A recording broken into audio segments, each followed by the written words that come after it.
ఓం శ్రీ గణాధిపాయ నమః. శ్రీమాత్రే నమః. శివాయ గురవే నమః. శ్రీకృష్ణ పరబ్రహ్మణే నమః. శ్రీరామాయ నమః. శ్రీ గురుభ్యో నమః. అగజానన పద్మార్కం గజానన మహర్నిశం అనేకదం తం భక్తానాం ఏకదంతముపాస్మహే. గురుర్బ్రహ్మా గురుర్విష్ణుః గురుర్దేవో మహేశ్వరః గురుః సాక్షాత్ పరం బ్రహ్మ తస్మై శ్రీ గురవే నమః.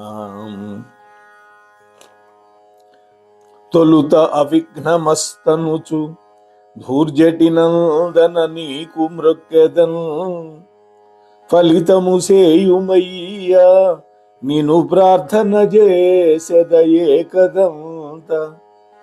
మావల పలిచేతి ఘంటమున వాక్కున నెప్పుడు పాయకుండు మీ తలపున నిన్ను వేడెదను నా తలపున నిన్ను వేడెదను దైవగణాధిపలోకనాయక.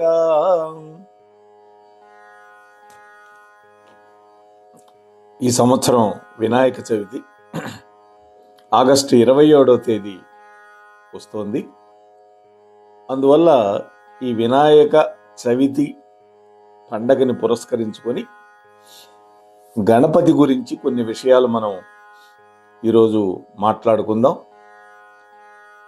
విఘ్న అధిపతి అయినటువంటి ఆ గణపతి యొక్క పూజతోటి మనకి ఎటువంటి విశేషమైన ఫలితాలు వస్తాయో మనం ఈ వీడియోలో చూద్దాం.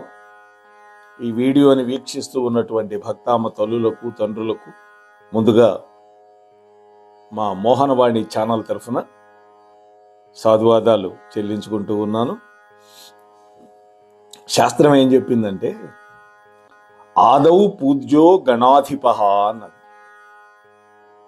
తొలి పూజ గణపతికి చెయ్యాలి అని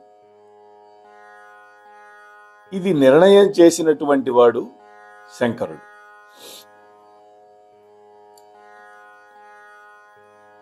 అటువంటి గణపతి భాద్రపద శుద్ధ చవితి రోజు ఆవిర్భవించాడు అని పురాణాలు చెప్తూ ఉన్నాయి. శివపురాణం చెప్తోంది. కాబట్టి అటువంటి ఆది పూజ్యుడైనటువంటి గణపతి ఏ కార్యం మనం తలపెట్టినా ముందుగా పూజ చేయాల్సింది గణపతికి. అందుకనే మన వాళ్ళు ఏం చెప్పారు, వివాహేచ గృహప్రవేశ, అలాగే యుద్ధానికి వెళుతున్నా కూడా ముందుగా గణపతి యొక్క పూజ చేయాలి అని. ఊరు వాడ కొలువై ఉండ్రాళ్ళు స్వీకరించేటటువంటి ఓ బొజ్జ గణపయ్యా నీ బంటు నేనయ్యా అంటూ మేము చిన్నప్పుడు పాడుకునేవాళ్ళం. వ్యక్తిలో ధైర్యాన్ని, సమూహంలో స్ఫూర్తిని నింపేటటువంటి వినాయకుడు తన భక్తుల యొక్క మొరలను ఆలకించి ఆశీర్వదించడం కోసం ఈ సంవత్సరం మన మంటపాల్లోకి విచ్చేస్తూ ఉన్నాడు. గణపతి మంగళకరుడు. కవీం కవీనాం అని చెప్పారు గణపతిని. లోకాలను పీడించేటటువంటి దుష్టమైన రాక్షస శక్తులని రూపుమాపడం కోసం పార్వతీ పరమేశ్వరులు సంకల్పించి గణపతిని సృష్టించారు అని పెద్దల వాక్కు. ఒకసారి శివుడు గజాసురుడు అనేటువంటి రాక్షసుడిని చంపటానికి వెళ్ళాడు. ఆ సమయంలో పార్వతీదేవి నలుగు పెట్టుకొని స్నానం చేయటానికి ఉద్యుక్తురాలవుతూ ఆ నలుగు పిండిని ఒక ముద్దగా చేసి ఆ ముద్దలో నుంచి ఒక రూపాన్ని సృష్టించి దానికి ప్రాణం పోసింది. ఆయనే వినాయకుడు, పార్వతీ నందనుడు. ఆయనకు దుడ్డు కర్రిచ్చి, నాయన వాకిటి దగ్గర కాపలా ఉండు, ఎవ్వరూ లోపలికి రాకుండా చూడు, నేను లోపల అభ్యంగన స్నానం చేయాలి అన్నది, తలంటు స్నానం. ఆ విధంగా తల్లి దేహాన్ని సమకూర్చింది, ప్రాణం పోసింది. సరే, ఆమె స్నానానికి వెళ్ళిపోయింది. ఈయన బయట కూర్చొని ఉన్నాడు, ఒక బల్లేసుకొని చక్కగా టీవీగా కూర్చొని కర్ర అడ్డం పెట్టాడు ద్వారానికి. ఇంతలోకే పరమేశ్వరుడు గజాసురుణ్ణి సంహరించి సంరంభంగా వచ్చాడు ప్రమథ గణాలతోటి. శివుడు లోపలికి వెళ్ళబోతూ ఉంటే, ఏయ్ ఆగు అన్నాడు. ఆయన కోపం వచ్చింది. ఇదంతా లీల ఏమిటి, నా ఇంట్లోకి నేనే పోకూడదా? ఎవడరా నువ్వు? నేను పార్వతమ్మ కొడుకునే అన్నాడు ఆయన. ఇలా ఇద్దరికి వాగ్వాదం జరిగింది. చివరికి శివుడికి కోపం వచ్చి తన త్రిశూలాగ్రంతో ఒక్క పోటు పొడిస్తే ఆ శిరస్సు ఎటో వెళ్ళిపోయింది. శంకరుడు లోపలికి వెళ్ళాడు. పార్వతీ పరమేశ్వరులు ఇద్దరు మాట్లాడుకునే సందర్భంలో పార్వతి, ఎవడో ఒక పిల్లవాడు దండం పట్టుకొని కూర్చొని ఉన్నాడు, నన్ను లోపలికి రానీలేదు, మా ఇద్దరికి వాగ్వివాదం జరిగింది, ఎవరతను అన్నాడు. మన బిడ్డేనండి, నేనే నా ఒంటి నుండేటటువంటి నలుగు పిండిని ముద్దగా చేసి ఒక ఆకృతిని ఏర్పాటు చేసి వాకిలికి కాపలాగా పెట్టి వెళ్ళాను. ఏమైంది ఆ పిల్లాడికి? బానే ఉన్నాడు కదా అన్నదామె తెలియనట్టుగా. నేను శిరస్సు ఖండించేశాను అన్న. అయ్యయ్యో, ఎంత పని చేశారండి అని గబగబా ఇద్దరు బయటకు వచ్చి చూస్తే శిరస్సు ఎక్కడా కనపడలా. వెంటనే నందీశ్వరుడు, భృంగిరిటి వీళ్ళందరినీ పిలిచి, ఏ ప్రాణి అయితే ఉత్తర ముఖంగా తలబెట్టుకొని ఉంటుందో ఆ ప్రాణి యొక్క శిరస్సు తెచ్చి ఈ పిల్లవాడికి అంటించాలి అన్నాడు. వాడు వెళ్ళి చూస్తే అడవిలో ఉత్తర తలాపిగా పెట్టుకొని ఒక ఏనుగు గున్న పడుకొని ఉంది, ఏనుగు పిల్ల. దాని శిరస్సు ఖండించి తెచ్చి ఈ పిల్లవాడికి అతికి ప్రాణం పోశాడు పరమేశ్వరుడు. అంటే తల్లి దేహాన్నిస్తే శిరస్సుని తండ్రి ప్రసాదించాడు. ఆ విధంగా అవతరించిన స్వామి గజాననుడు అనేటువంటి పేరుతో పిలువబడ్డాడు. అంటే గజము అంటే ఏనుగు, ఏనుగు యొక్క శిరస్సుతో ఉండేవాడు అని. ఆననము ముఖం. ఆ గజాననుడు ప్రమథ గణాలకి గణాధ్యక్షుడైనాడు. దానికి ఒక పెద్ద కథ ఉంది. ఒకనొకప్పుడు నారదుల వారు ఒక పండు తెచ్చి పార్వతీ పరమేశ్వరులకు ఇచ్చాడు. నీకు ఇష్టుడైనటువంటి వాడికి ఈ పండు నివ్వు అన్న. అప్పటికి ఇద్దరు పిల్లలు ఉన్నారు పార్వతీ పరమేశ్వరులకి, వినాయకుడు, సుబ్రహ్మణ్యుడు. ఆ ఇద్దరికి ఎవరికి ఇవ్వాలి మీమాంస వచ్చింది. భలే పరీక్ష పెట్టావయా నారదా అన్నాడు. వెంటనే ఆ పిల్లలు వచ్చి పండు నాకు నాకు అన్నారు. ఎవరైతే మీ ఇద్దరిలో భూమి చుట్టూ ప్రదక్షిణం చేసి భూమి మీద ఉన్నటువంటి నదులలో స్నానాలు చేసి క్షేత్రాల్లో దర్శనం చేసుకొని రావాలి, ఎవరు ముందుగా వస్తే వాళ్ళకి ఈ పండు అన్నారు. ఆ మాట వింటూనే నెమలి వాహనారూఢుడై సుబ్రహ్మణ్యుడు తుర్రున వెళ్ళిపోయాడు. ఇక వినాయకుడు ఆగిపోయినాడు. ఆయన వాహనం ఎలుక, అనింజుడు అనేటువంటి ఎలుక. అప్పుడు ఆలోచించి నారదుల్ని అడిగాడు, నారదా, మా తల్లిదండ్రులు ఆది దంపతులు కదా, అటువంటి ఆది దంపతులకి ప్రదక్షిణ చేస్తే భూమి చుట్టూ ప్రదక్షిణం చేసినటువంటి పుణ్యము భూమి మీద ఉండేటటువంటి వివిధమైనటువంటి తీర్థాలు క్షేత్రాలను దర్శించిన పుణ్యం వస్తుంది కదా అన్నాడు. అన్నాడు ఆయన. వెంటనే పార్వతీ పరమేశ్వరుల యొక్క పాదాలకు నమస్కరించి ముందుగా ఆ తర్వాత 3 సార్లు వాళ్ళ చుట్టూ ప్రదక్షిణం చేసి మళ్ళీ పాద నమస్కారం చేశాడు. చూసారా, ఇంతే, నాకు పండివ్వు అన్నాడు. అదేమిట్రా నువ్వు ఇక్కడే ఉన్నావు? లీలా, పరమేశ్వరుడు తెలియనట్టుగా అడుగుతున్నాడు. అదేమిటి, నువ్వు ఇక్కడే ఉన్నావు కదా, భూమి చుట్టూ ఎప్పుడు ప్రదక్షిణం చేశావు, తీర్థాల్లో ఎప్పుడు కృంకులిడావు, ఎప్పుడు పుణ్యక్షేత్ర దర్శనం చేశావు, నీకెందుకు ఇవ్వాలి అన్నారు. అదేంటి తండ్రి, పరీక్షగా అడుగుతున్నారే నన్ను. మీరిద్దరూ ఆది దంపతులు, ఆదిమ దంపతులు. మీ చుట్టూ ప్రదక్షిణం చేస్తే భూమి చుట్టూ ప్రదక్షిణం చేసిన పుణ్యం వస్తుంది కదా, అందుకని నాకు పండు అన్నాడు. చిరునవ్వు నవ్వి పార్వతీ పరమేశ్వరులు ఆ పండుని గణపతికి ఇచ్చారు. ఆయన తినేశాడు. ఇంతలోకే సుబ్రహ్మణ్యుడు వచ్చాడు. సుబ్రహ్మణ్యుడికి కూడా ఒక ఆశ్చర్యమైనటువంటి ఘటన అక్కడ చూశాడు. తాను ఎక్కడికి వెళ్ళినా కూడా, ఏ తీర్థానికి వెళ్ళినా కూడా గణపతి స్నానం చేసి ఆ క్షేత్రంలో ఉండే స్వామిని దర్శించుకొని ఈయనకి ఎదురు వస్తున్నాడు. ఆశ్చర్యపోతున్నాడు.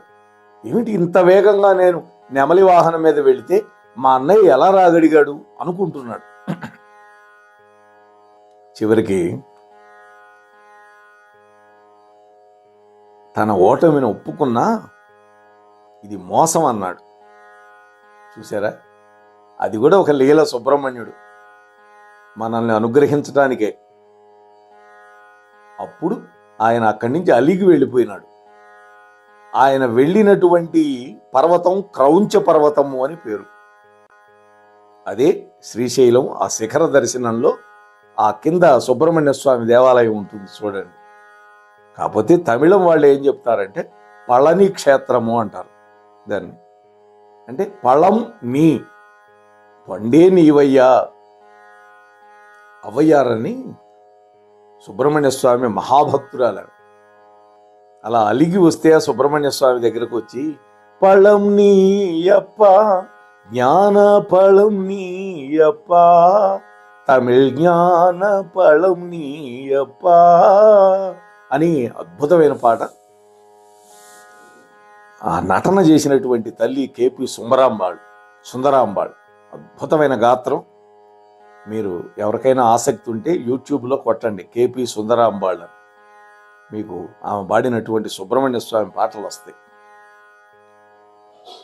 అలా ఆయన అలిగి వెళ్ళినటువంటి కొండ పళని అని, అక్కడ వెలిశాడు స్వామి. దానికి వించి రైలు కూడా ఉంటుంది, పళని మెట్లదారి కూడా ఉంటుంది. మేము 2-3 సార్లు స్వామి యొక్క దయతోటి వెళ్ళి రావడం జరిగింది. అప్పుడు గజాననుడికి గణాధిపత్యం ఇచ్చాడు శంకరుడు. అంటే శంకరుడి యొక్క గణాలన్నిటికీ అధిపతి గణపతి. విశ్వమంతటిని ఆదేశించగలిగినటువంటి నాయకుడు గణపతి.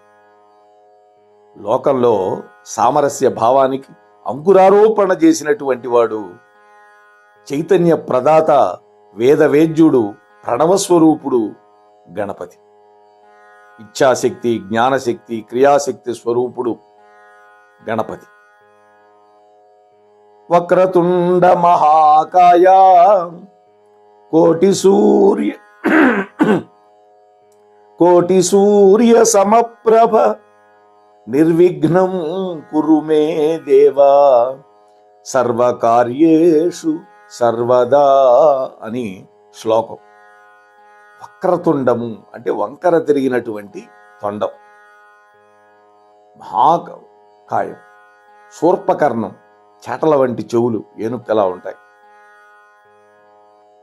సమస్త విద్యలకి, కళలకి ఆదిమూలమైనటువంటి ఆచార్యుడు గణపతి. భారత రచనలో వేదవ్యాసుడు చెప్పే సంఘటనలన్నీ అర్థం చేసుకుంటూ ఘంటం ఆపకుండా మహాభారత గ్రంథాన్ని 1,00,000 శ్లోకాత్మకమైనటువంటి గ్రంథాన్ని రాసి పెట్టినటువంటి ఘనత గణనాథుడిది. వ్యాసుల వారు మహాభారతాన్ని రచన చేయాలనుకున్నాడు. అది బద్రీనాథులో మానా గ్రామానికి వెళ్లే దారిలో వ్యాస గుహ, గణేశ గుహ అని 2 గుహలు ఉన్నాయి. మేము ఇటీవలే పోయిన సంవత్సరం సెప్టెంబర్లో వెళ్ళొచ్చాం. ఆ వ్యాస గుహ అంటే వ్యాసుల వారు 2 సంవత్సరాల 8 నెలల పాటు అక్కడే ఉండి మహాభారత రచన పూర్తి చేశాడని అక్కడ రాసి ఉంటుంది. అప్పుడు ఆయన ఆలోచించాడు, నాకు ఒక మంచి వ్రాయసగాడు ఉంటే బాగుంటుంది అని. వ్రాయసగాడు అంటే రాసి పెట్టేవాడు. వెంటనే గణపతిని తలుచుకుంటే ఆయన ప్రత్యక్షమైనాడు. ఓ గణపతి దేవా, మహాభారతాన్ని గ్రంథస్థం చేయాలనుకుంటున్నాను, నువ్వు రాసి పెట్టాలి అన్నాడు. సరేనయ్యా, మంచి కార్యమే తలపెట్టావు, కానీ ఒక్క నియమం ఉంది అన్నాడు. నేను రాసేటప్పుడు నువ్వు శ్లోకాలు ఆలోచించుకుంటూ కాసేపు ఆగి చెబితే కుదరదు. అలా ఆగిపోతే నేను ఉండను అని ఒక నియమం పెట్టాడు. వ్యాసుల వారు అన్నారు, అలాగేనయ్యా, అయితే నేను చెప్పేటటువంటి శ్లోకాలని నువ్వు అర్థం చేసుకొని రాయాలి అని ఈయన కండిషన్ పెట్టాడు. అందుకనే మహాభారతంలో 8,800 గ్రంథులు అని అంటారు. అంటే చాలా చిక్కుముళ్లతో ఉండే శ్లోకాలు ఉంటాయిట.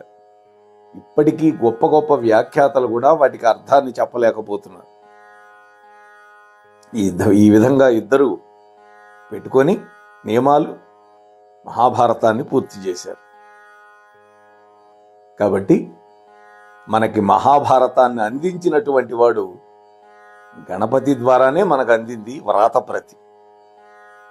ఇకపోతే గణపతి యొక్క యజ్ఞోపవీతం పాము, ఆయన వాహనం ఎలుక, దాని పేరు అనింజుడు అని. వాస్తవానికి పాము, ఎలుక ఈ 2 సహజంగా శత్రువులు. కానీ గణపతి దగ్గర అవి వైరం లేకుండా గడుపుతాయి. పతంజలి మహర్షి యోగ సూత్రంలో సహజ వైరం ఉన్నటువంటి ప్రాణులు ఏ భగవంతుడి యొక్క సన్నిధిలో వైరం లేకుండా ఉంటాయో ఆ దేవుణ్ణి పూజించటం వల్ల యోగ సిద్ధి కలుగుతుందని స్పష్టం చేశారు. అందుకే కార్యసిద్ధి, యోగసిద్ధి, జ్ఞానసిద్ధి, ఇచ్ఛాసిద్ధి పొందాలి అంటే వినాయకుణ్ణి శరణు వేడుకోవాలి. ఇంకా వేరే మార్గం లేదు మనకి. అటువంటి వినాయకుణ్ణి ఆరాధించి విశేషమైన ఫలితాలు పొందినటువంటి ఉదంతాలు మన పురాణాల్లో కోకొల్లు ఉన్నాయి. కృష్ణ పరమాత్మ యొక్క సలహా మేరకి కుచేలుడు వినాయక వ్రతం ఆచరించి దారిద్ర్యం నుంచి విముక్తుడయ్యాడు అని శ్రీకృష్ణ శమంతకమణి వృత్తాంతం చెబుతోంది. లంబోదరుడి యొక్క పూజ మనల్ని అపనిందల బారి పడకుండా కాపాడుతుందని ఆ కథ మనకు చెబుతోంది. ఆ కథని మనం తప్పకుండా వినాయక చవితి పూజ అయిన తర్వాత వినాలి. అలాగే సముద్రానికి వారధిని బంధించే ముందు కూడా శ్రీరాముడు విఘ్ననాథుణ్ణి అర్చించి రావణాసురుడి మీద సునాయాసంగా విజయం సాధించాడని వినాయక వ్రత కథలో మనకు కనిపిస్తుంది. అలాగే క్షీరసాగర మథనంలో దేవతలు, రాక్షసులు అమృతం కోసం ప్రయత్నం చేసినప్పుడు వామనుడు బలిచక్రవర్తిని జయించడం కోసం కూడా తొలుత పూజించింది వినాయకుణ్ణి అని మనకు పురాణాలు చెబుతున్నాయి.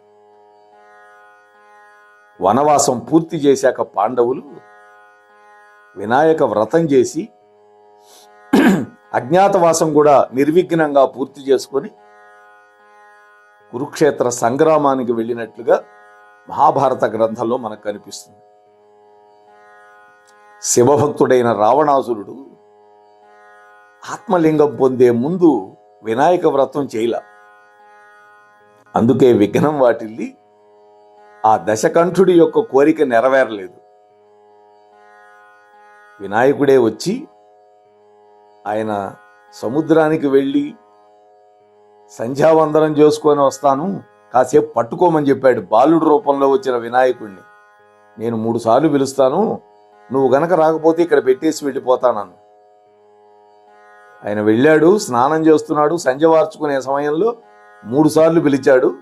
ఆయన రాలేదని అక్కడ పెట్టేసి వెళ్ళిపోయాడు. అదే భూ కైలాస్. ఇక అది భూమిలో అట్లాగే ఉండిపోయింది. రావణాసురుడు ఎంతో శక్తితో పెకలిచ్చినా రాలా.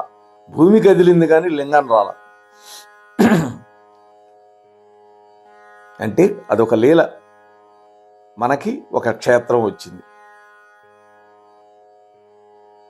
అలాగే సృష్టి యొక్క ఆరంభంలో బ్రహ్మదేవుడు కూడా వినాయకుడిని ఆరాధించి సృష్టి మొదలుపెట్టాడు. భూమి యొక్క భారాన్ని మోయటానికి ముందు ఆదిశేషుడు కూడా గణపతిని ఆరాధించి మాత్రమే భూమిని నెత్తిన పెట్టుకున్నాడు. రాక్షస సంహారానికి వెళ్లే ముందు శ్రీ మహావిష్ణువు కూడా విఘ్నేశ్వరుని పూజించాడు అని మనకి విష్ణు పురాణం చెబుతోంది. అంతేకాదు, త్రిపురాసుర సంహార సమయంలో భూమిని రథంగా చేసుకున్నాడు, బ్రహ్మని సారథిగా పెట్టుకున్నాడు, విష్ణువుని బాణంగా చేసుకున్నాడు, సూర్యచంద్రులు రథ చక్రాలుగా చేసుకున్నాడు. బయలుదేరాడు శివుడు.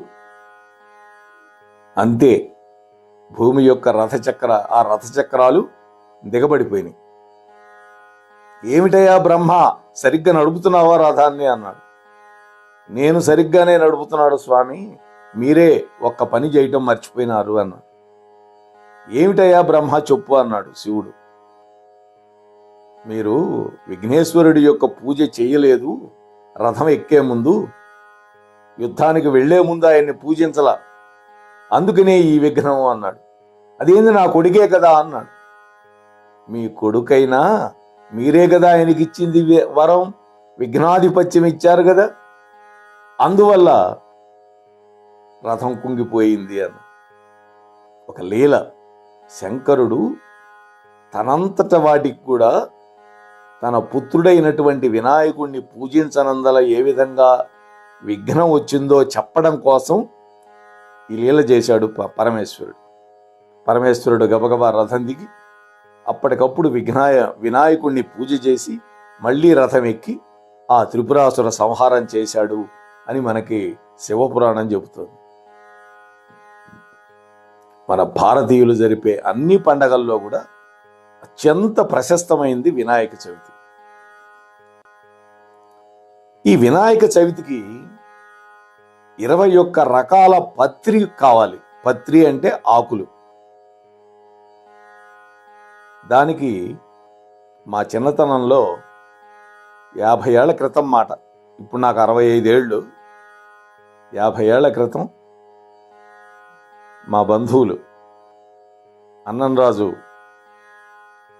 శేషగిరి మా బావగారు, అలాగే వాళ్ళ అన్నయ్య వెంకటేశ్వర్లు గారు, అలాగే అబ్బూరి మురళి, ఆదిపూడి కాంతారావు, మా అన్నయ్య, మేమంతా మా అన్నదమ్ములు అందరం తెల్లవారుజామున లేచి బయలుదేరేవాళ్ళం సంచులు తీసుకొని పత్రి కోసం. ఆ రోజుల్లో విపరీతమైన వానలు పడేవి వినాయక చవితికి. అంతా బురద, మా ఊరంతా రేగడి మట్టి, పొలాలు రేగడి మట్టి. ఆ బురదలోనే దిగుతూ అన్ని రకాల పత్రి కాలువగట్టును వెళ్ళి నాగార్జున సాగర్ కాలువ ఈ పత్రి అంతా కోసుకొచ్చి చక్కగా మా నాన్నగారు మంత్రాలు చదువుతూ ఉంటే మేము ముగ్గురం అన్నదమ్ములం కూర్చొని పూజ చేసుకునేవాళ్ళం మా చిన్నతనంలో. ఇప్పటికీ ఆ జ్ఞాపకాలు నా మనస్సులో నుంచి తొలగిపోలేదు. అంటే ఎందుకంటే ఈ ఉపన్యాసం మా బావగారు రోజు వింటూ ఉంటాడు, అన్నరాజు శేషగిరి బావగారు.